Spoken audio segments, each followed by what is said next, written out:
In today's tech tip, I'll be showing you how to increase the touch sensitivity of your Galaxy Watch 6 or Watch 6 Classic so you can be able to use your watch with gloves. Okay, so as you can see, currently it's kind of difficult to use the watch with gloves. Okay, I can use it, but it's not exactly the easiest process. Okay, so to be able to use comfortably with gloves, let's go ahead and increase touch sensitivity.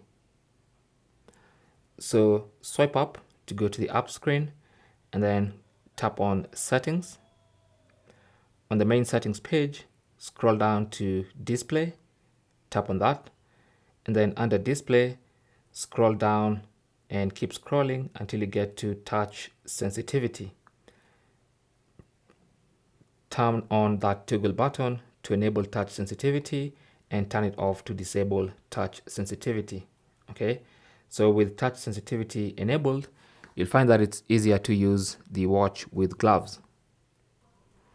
So now with gloves, it's very easy, okay, because we've increased the touch sensitivity.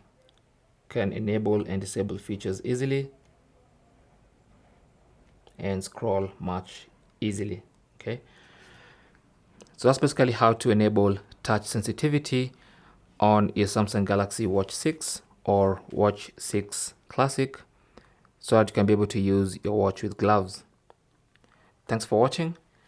Leave your comments and questions down below and good luck.